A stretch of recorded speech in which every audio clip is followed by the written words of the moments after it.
បាទសូមគោរពអាយដាមអបនាយករដ្ឋមន្ត្រីជាទីគោរពអាយដាមទើបបញ្ចប់ពីការចរចានៅជាមួយភាគីថៃនៅប្រទេសម៉ាឡេស៊ីដែលមានការចូលរួមពីសហរដ្ឋអាមេរិកផងដែរតើលទ្ធផលបានទទួលយ៉ាងដូចម្តេចដែរបាទទី1គណៈបព្វភួយយើងតាមបញ្ចប់ការចូលរួមជាមួយនឹងគណៈប្រតិភូថៃនៅកូឡាឡាំពូប្រទេសម៉ាឡេស៊ីដែលប្រទេសម៉ាឡេស៊ីជាម្ចាស់ផ្ទះហើយជាក្នុងនាមជាប្រធានអាស៊ានដោយមានការសម្របសម្រួលជួយបញ្ចុះបញ្ចូលពីខាងភាគីអាមេរិកអញ្ចឹងជាកិច្ចប្រជុំចតុភាគីដែលមានរដ្ឋមន្ត្រីការបរទេសម៉ាឡេស៊ីលោកហាសាន់ជាដូចបាននិយាយឲ្យមិញថាជាម្ចាស់ផ្ទះរដ្ឋមន្ត្រីការបរទេសសេហាសារបស់ប្រទេសថៃលោកអាយដាមកេវិនគីមដែលជាតំណាងជាន់ខ្ពស់របស់ក្រសួងការបរទេសសហរដ្ឋអាមេរិកដែលជាអ្នកសម្របសម្រួលដែលអ្នកជាអ្នកជួយបញ្ចុះបញ្ចូលឲ្យមានការចរចាគ្នារវាងកម្ពុជានិងថៃពាក់ព័ន្ធនឹងឯកសារមួយដែលឯកសារនេះអាចចាត់ទុកថាជាឈ្មោះវាគេហៅថាជាសេចក្តីថ្លែងការណ៍រួមប៉ុន្តែវាជាឯកសារនៃកិច្ចព្រមព្រៀងសន្តិភាពមួយរវាងកម្ពុជាហើយនិងថៃហើយកិច្ចប្រជុំនេះគឺមិនជាកិច្ចប្រជុំលើកទី1ទេពីម្សិលមិញរហូតដល់យប់នោះគឺជាកិច្ចប្រជុំដែលបន្តពីកិច្ចប្រឹងប្រែងរបស់លោកប្រធានាធិបតីត្រាំនៅក្នុងការនាំមកនូវសន្តិភាពឡើងវិញរវាងកម្ពុជានិងថៃចាប់យើងចង់ចាំបានថាពីថ្ងៃទី28នៅពុត្រចយានៃប្រទេសម៉ាឡេស៊ីគឺនាយករដ្ឋមន្ត្រីទាំងពីរកម្ពុជានិងថៃបូកជាមួយនឹងនាយករដ្ឋមន្ត្រីអាន់វ៉ាអ៊ីប្រាហ៊ីមនៃប្រទេសម៉ាឡេស៊ីនឹងមានការចូលរួមពីតំណាងរបស់សហរដ្ឋអាមេរិកក៏ដូចជាតំណាងរបស់ប្រទេសចិនយើងបានសម្រេចនៅកិច្ចព្រមព្រៀងបទឈប់បាញ់មួយដែលបានចូលជាធរមាននៅម៉ោង12យប់ហើយទី8នោះមកហើយចាប់ពីពេលនោះមកគឺយើងបានបន្តមានកិច្ចប្រជុំនានាដើម្បីពង្រឹងនិងអនុវត្តនៅបទឈប់បាញ់នេះឲ្យមានប្រសិទ្ធភាពនិងឲ្យបានពេញលេញហើយបន្ទាប់ពីនោះមកក៏មានជាតម្រូវការចាំបាច់ក្នុងការធ្វើយ៉ាងម៉េចឈានពីបទឈប់បាញ់ទៅរកសន្តិភាពចឹងហើយបានជាសហរដ្ឋអាមេរិកដែលនៅបន្តយកចិត្តទុកដាក់ចំពោះសន្តិភាពនៅកម្ពុជាហើយនឹងក្នុងទំនាក់ទំនងរវាងកម្ពុជានិងថៃនោះក៏បានរៀបចំនៅកិច្ចប្រជុំមួយគេហៅថាប្រជុំ1+3នៅទីក្រុងញូវយ៉កនៅក្នុងឡុងពេលនៃមហាសម្បត្តិអង្គការជាតិលើកទី80កាលពីចុងខែកញ្ញាកន្លងទៅចាប់ពីនោះមកក៏យើងបន្តដំណើររហូតស្វែងរកនៅយើងហៅថាអ្វីមួយដែលដល់នៅភាពកក់ក្ដៅនិងភាពរឹងមាំទៅដល់សន្តិភាពរវាងប្រទេសយ៉ាងទាំងពីរចឹងហើយបានជាពីថ្ងៃអាទិត្យកន្លងទៅថ្ងៃទី12ខែនេះយើងមានប្រជុំម្ដងនៅកូឡាឡាំពូខ្ញុំក៏បានធ្វើអធិប្បាយមួយចំនួនពាក់ព័ន្ធនឹងកិច្ចប្រជុំលើកទី1នោះហើយយើងក៏បានឯកភាពគ្នាបន្តចរចាគ្នាជាបន្តទៀតតាមការផ្លាស់ប្ដូរឯកសារគ្នាទៅវិញទៅមកក៏ដូចជាមានកិច្ចប្រជុំតាម video conference មួយកាលពីថ្ងៃពុធ ទី15កន្លងទៅហើយម្សិលមិញនេះគឺថ្ងៃទី17នេះគឺយើងបានជួបគ្នាដោយផ្ទាល់ដោយខ្ញុំបានជំរាបជូនមិញសមាជិកភាពហើយបានចរចានេះរហូតដល់ជប់ហើយឯកភាពគ្នាទៅលើឯកសារមួយដែលនឹងអាចយើងសង្ឃឹមយ៉ាងមុតមមថាឯកសារហ្នឹងនឹងត្រូវបានចុះហត្ថលេខាដោយនាយករដ្ឋមន្ត្រីទាំងពីរគឺកម្ពុជានិងថៃដោយមានការចុះហត្ថលេខាជាសាក្សីរបស់អាដាមប្រធានាធិបតី Donald Trump នៃសហរដ្ឋអាមេរិកដែលនឹងមកចូលរួមនៅក្នុងកិច្ចប្រជុំកម្ពុជានេះដែរកិច្ចប្រជុំកម្ពុជាអាស៊ាននេះនិងនាយករដ្ឋមន្ត្រីអាន់វ៉ាអ៊ីប្រាហ៊ីមដែលជាប្រធានអាស៊ានហើយដែលនឹងជាម្ចាស់ផ្ទះនៃកិច្ចប្រជុំកម្ពុជានេះកិច្ចព្រមព្រៀងសន្តិភាពឬក៏ឯកសារសន្តិភាពមួយនេះគឺនឹងคล้ายទៅជាឯកសារមួយដែលផ្ដល់នៅភាពរឹងមាំនៅក្នុងការនាំប្រទេសយើងទាំងពីរនេះឆ្ពោះទៅរកការស្ដារនៅតំណែងបកឯកភាពឡើងវិញនៅក្នុងតំណែងរវាងប្រទេសនិងរវាងប្រជាជនកម្ពុជានិងថៃហើយក៏ជា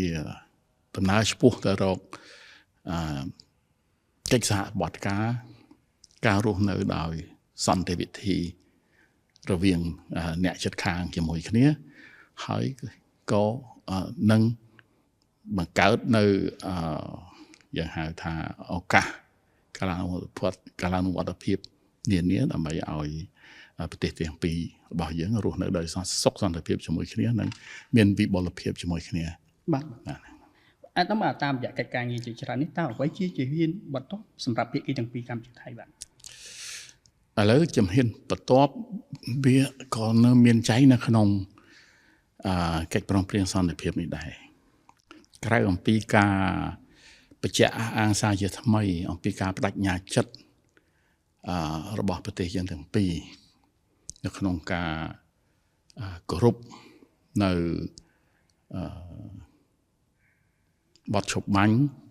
អនុវត្តឲ្យបានម៉ឺងម៉ាត់នៅបទឈប់បាញ់ការគោរពគ្នាទៅវិញទៅមកជាពិសេសគឺការគោរពគោលការណ៍នៃអធិបតេយ្យបូរណភាពទឹកដីឯករាជ្យជាតិរបស់ប្រទេសនីមួយៗនិងការតាំងចិត្តសម្រាប់ស្ដារទំនុកទុកចិត្តរវាងគ្នាទៅវិញទៅមកដែលនេះជាការនាំឆ្ពោះទៅរកសន្តិភាពពេញលេញឡើងវិញរវាងប្រទេសយើងទាំងពីរយើងក៏មានរៀបរាប់នៅក្នុងឯកសារនេះនៅកិច្ចការសំខាន់មួយចំនួនដែលជាកិច្ចការដែល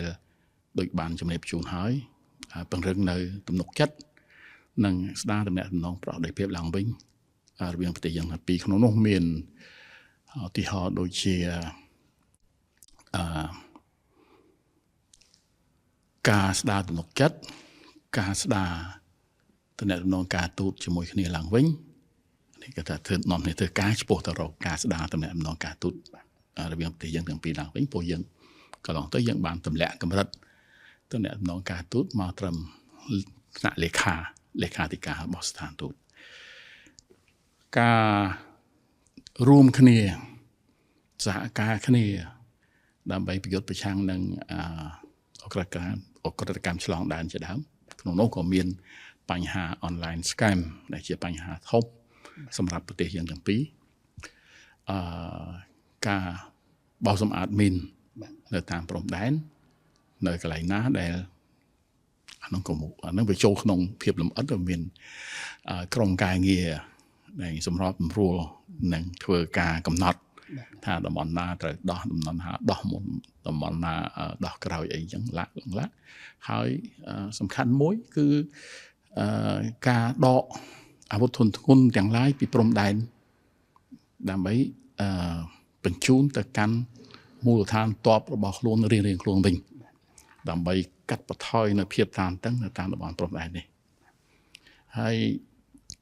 យើងក៏បាន ឯកភាពគ្នានៅក្នុងឯកសារនេះថាក្រៅពីកិច្ចការងារទាំងអស់នេះគឺខាងភាគីថៃនឹងដោះលែងដោយមិនរងចាំនៅយើងហៅថា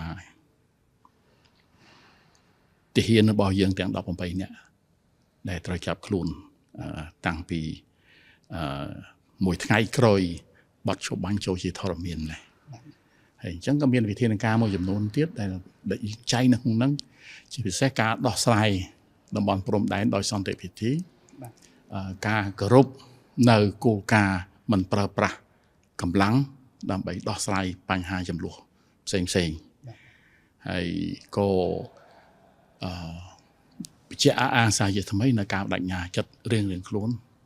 ទាំងសងខាងនេះគឺដើម្បីធ្វើយ៉ាងម៉េចឲ្យរួមគ្នាក្នុងឋានៈជាប្រទេសជិតខាងអចិន្ត្រៃយ៍ពួកកម្ពុជានិងថៃមិនអាចឬដីទៅនៅកន្លែងផ្សេងបានទេយើងជាអ្នកចិត្តខាងពីអតីតកាលយើងជាអ្នកចិត្តខាងបច្ចុប្បន្នកាលហើយទៅអនាគតកាលច្រើនរយឆ្នាំពាន់ឆ្នាំក៏មិនដឹងតទៅមុខទៀតក៏យើងនៅតែជាអ្នកចិត្តខាងជាមួយគ្នាអញ្ចឹងយើងមានការទទួលខុសត្រូវនេះរួមគ្នាក្នុងការស្ដារនៅតំណែងប្រកបដោយភាពឡើងវិញរវាងប្រទេសយើងទាំងពីរនាំមកដល់សន្តិភាពនិងវិបលភាពសម្រាប់ប្រទេសក៏ដូចជាសម្រាប់ផលប្រយោជន៍នៃប្រជាជនយើងទាំងពីរដែរបាទអានោះសូមក្រឡេកទៅទីនៃកិច្ចប្រជុំបន្តិចតើប្រព្រឹត្តទៅក្នុងបរិយាកាសយ៉ាងដូចម្តេចដែរបាទការប្រជុំនេះគឺជាការប្រជុំចរចាទៅលើឯកសារដែលឆ្ពោះទៅរកសន្តិភាពដែលក្នុងនោះមានយ៉ាងហៅថាផលប្រយោជន៍សម្រាប់ភាគីទាំងពីរផងប៉ុន្តែសម្រាប់ផលប្រយោជន៍រៀងខ្លួនផងអញ្ចឹងជាធម្មតាគឺការចរចាវាមានលក្ខណៈតឹងតែងដែរប៉ុន្តែដោយសារតែឆន្ទៈរួមរបស់ប្រទេសទាំងពីរក៏ដូចជារបស់អាមេរិកដែលជាអ្នកជួយសម្រួលនិងម៉ាឡេស៊ីដែលជាម្ចាស់ផ្ទះនិងជាប្រធានអាស៊ាននោះគឺមានការបដិញ្ញាចិត្តរួមគ្នាដើម្បីស្វែងរកសន្តិភាពសម្រាប់ប្រទេសទាំងពីរផងទាំងសម្រាប់តំបន់ទាំងមូលរបស់យើងផងជាពិសេសសម្រាប់ក្រុមគ្រួសាររបស់អាស៊ានយើងផងដែរអញ្ចឹងយើងប្រជុំទៅមានកន្លែងខ្លះក៏តឹងតែងទៅប៉ុន្តែយើងដោះស្រាយបញ្ហាផ្អែកទៅលើឆន្ទៈនោះ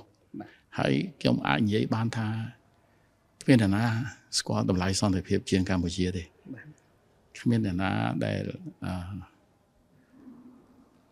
ខិតខំការពារសន្តិភាព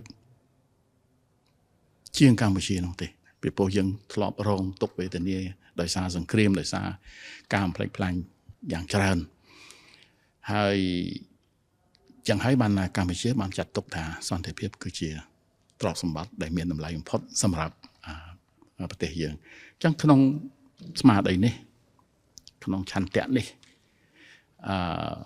អង្គប្រជុំបានប្រព្រឹត្តទៅគឺថាដោយការតាំងចិត្តទាំងអស់គ្នាធ្វើយ៉ាងម៉េចឈានទៅដល់ការព្រមព្រៀងលើឯកសារដែលនឹងក្លាយទៅជាឯកសារសន្តិភាពមួយសម្រាប់ប្រទេសយើងទាំងពីរហើយក្នុងនោះក៏មានការជួយជ្រោមជ្រែងខ្លាំងទាំងពីសហរដ្ឋអាមេរិកហើយដែលយើងធម្មតាយើងបានសម្ដែងនៅការដឹងគុណហើយថ្ងៃនេះក៏ខ្ញុំសូមឆ្លៀតសម្ដែងនៅការដឹងគុណរបស់រដ្ឋាភិបាលក៏ដូចជាប្រជាជនកម្ពុជាចំពោះឯកឧត្តមប្រធានាធិបតី Donald Trump ដែលបានជួយនាំមកនៅបទឈប់បាញ់សម្រាប់កម្ពុជាយើងហើយឈានរហូតមកដល់ការព្រមព្រៀងទៅលើឯកសារសន្តិភាពនេះហើយក៏យើងមិនភ្លេចអរគុណម៉ាឡេស៊ីដែលជាប្រធានអាស៊ានដែលជាម្ចាស់ផ្ទះហើយដែលជាខិតខំប្រឹងប្រែងដែលសម្របសម្រួលកិច្ចការងារប្រជុំទាំងឡាយនៅលើទឹកដីរបស់ប្រទេសម៉ាឡេស៊ីជាពិសេសនៅកូឡាឡាំពូនិងនៅពុទ្ធចាយាផងដែរហើយក៏មិនភ្លេចអរគុណចំពោះមិត្តភ័ក្តិដទៃទៀតទាំងក្នុងតំបន់ទាំងក្នុងលោក ដែលបានតែងតែលើកទឹកចិត្តឲ្យកម្ពុជានិងថៃដោះស្រាយបញ្ហាដោយសន្តិវិធីជាមួយគ្នាហើយក្នុងនោះជាពិសេសនោះគឺប្រទេសចិនប្រទេសចិនគឺមិនដែលសំចៃកិច្ចប្រឹងប្រែងរបស់ខ្លួននៅក្នុងការខិតខំសម្របសម្រួលរវាងកម្ពុជានិងថៃធ្វើយ៉ាងម៉េចទប់ស្កាត់ហិង្សាឡើងវិញនិងដោះស្រាយបញ្ហាជាមួយគ្នាដោយសន្តិវិធីប្រទេសចិនក៏បានរៀបចំនៅកិច្ចប្រជុំត្រីភាគី2ដងដែរនៅប្រទេសចិនគឺថាមានភាគីថៃមានភាគីកម្ពុជានិងភាគីចិនចូលរួមហើយនៅសៀងហៃម្ដងនៅអាននីងម្ដងហើយគាត់ក៏បានបញ្ជូនប្រេសិតពិសេសរបស់គាត់មក3ដងដើម្បីធ្វើជាស្ពាននៃតំណែងស្ពានក្នុងការចរចារវាងកម្ពុជានិងថៃដើម្បីរកដំណោះស្រាយដល់សន្តិភាពថ្ងៃនេះយើងបានយប់មិញហ្នឹងយើងបានឯកភាពទៅលើឯកសារនេះហើយសង្ឃឹមថាឯកសារនេះនឹងត្រូវបានចុះហត្ថលេខាដោយនាយករដ្ឋមន្ត្រីកម្ពុជានិងនាយករដ្ឋមន្ត្រីនៃប្រទេសថៃនៅក្នុងអំឡុងនៃកិច្ចប្រជុំកំពូលអាស៊ាននៅពេលខាងមុខនេះ